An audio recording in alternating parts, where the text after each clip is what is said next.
Après avoir économisé, Jenny allait enfin pouvoir accéder à son rêve d'avoir sa propre maison. Non seulement elle allait avoir sa propre maison, mais elle ne put s'empêcher de choisir une maison qui allait parfaitement avec sa passion pour le paranormal, le surnaturel et l'horreur. La maison que Jenny avait choisie n'avait pas coûté cher. Elle était en vente depuis des décennies. Elle était vieille, loin de tout, lugubre et abandonnée depuis des années. Il y avait des histoires d'après lesquelles elle serait construite sur un ancien cimetière et des événements paranormaux s'y seraient produits. Jenny emménagea rapidement. En allant se débarrasser d'affaires dans une décharge, elle tomba par hasard sur une planche Ouija dans les détritus. Elle se dit que ça pourrait faire une bonne soirée avec son meilleur ami pour fêter son emménagement, même s'il n'était pas autant fan de paranormal qu'elle. Tu n'aurais pas pu choisir une maison qui n'était pas construite sur un vieux cimetière? C'est assez glauque. Oui, mais ça n'aurait pas été aussi cool.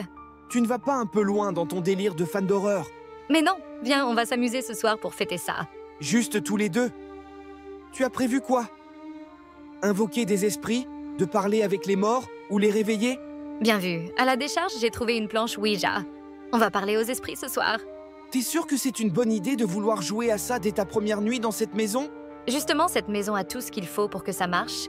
En plus, elle est construite sur un vieux cimetière, ça pourrait marcher. Tom n'était pas aussi enthousiaste que son ami de jouer avec la planche Ouija. Il connaissait leur réputation. Même s'il ne croyait pas forcément à leur pouvoir, il avait quand même une légère crainte de jouer avec, surtout dans une telle maison. Jenny prépara la table, éteignit les lumières, alluma des bougies et posa la planche devant elle. T'es prêt? On va commencer. Et si ça marche? Tu es sûr de ce que tu veux faire là? Mais oui, ça serait génial si ça marchait. Jenny posa ses mains sur la planche, ferma les yeux et prononça quelques paroles pour tenter d'entrer en contact avec des esprits. Dans les ténèbres, je vous vois. Par les mots anciens, je vois dans l'au-delà. Ça n'a pas l'air de marcher. Pourtant, je fais comme il faut. Peut-être, mais ça marche pas. Ce n'est qu'une légende. Pouvoir communiquer avec des esprits grâce à une planche Ouija. Déçue, Jenny alla retrouver Tom dans la cuisine. Alors qu'ils discutaient, ils entendirent frapper à la porte. Ouvrant la porte, personne n'était là.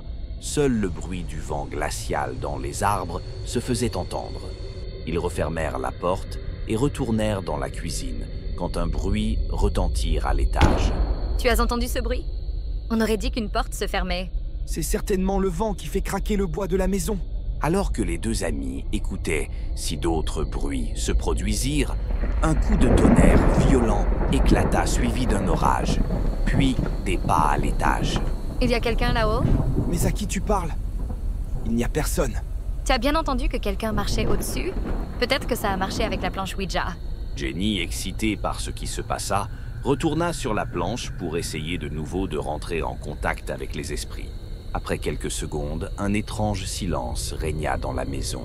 Puis, brutalement, un bruit assourdissant explosa dans la maison.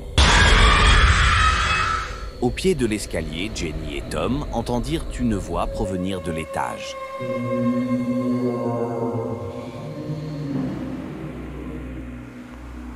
Je crois que ça a marché. Qu'est-ce que tu fais? Je vais voir là-haut d'où ça vient. Tu viens avec moi? Pourquoi il n'y a rien là-haut? Ça doit être encore le vent. Ce n'est pas le vent qui a fait un tel bruit. Qu'est-ce que tu veux faire? J'en sais rien, voir au moins d'où ça vient. Jenny rechercha de quelle pièce la voix avait-elle pu bien venir, alors que Tom la suivait sans trop y croire. Puis, ouvrant la porte d'une chambre, elle vit de dos la silhouette d'un homme. Un frisson de terreur s'empara des deux amis quand l'homme se retourna. Ah! Ils retournèrent en bas en courant. Mais c'était qui ce mec? Certainement un esprit de la maison. La lumière se coupa. Seul l'éclat de la lune et les bougies que Jenny avait allumées éclairaient la maison. Quand une silhouette de femme se dessina entre les rayons de la lune et la lumière des bougies.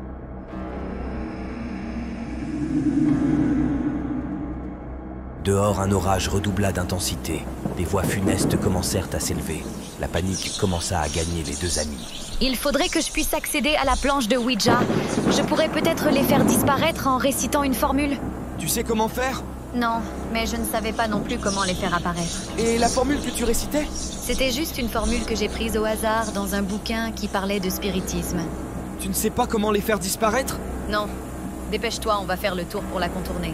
Jenny et Tom firent le tour pour contourner l'esprit de la femme. Derrière eux, un esprit semblait les suivre. Ils foncèrent dans le salon. On fait quoi maintenant? Je vais essayer la même formule que tout à l'heure, en changeant quelques mots. Dans les ténèbres, je vous renvoie. Par les mots anciens, je vous renvoie dans l'au-delà. Ça ne marche pas! Malgré que Jenny répétait inlassablement la formule, rien ne se passait, et les esprits se rapprochèrent d'eux. Voyant que ça ne marcha pas, Tom saisit Jenny par le bras. Viens, il faut sortir de cette maison. Ils ouvrirent la porte et se précipitèrent dehors. Mais ils se retrouvèrent dans la maison. Ils recommencèrent et comprirent qu'ils étaient bloqués dans la maison.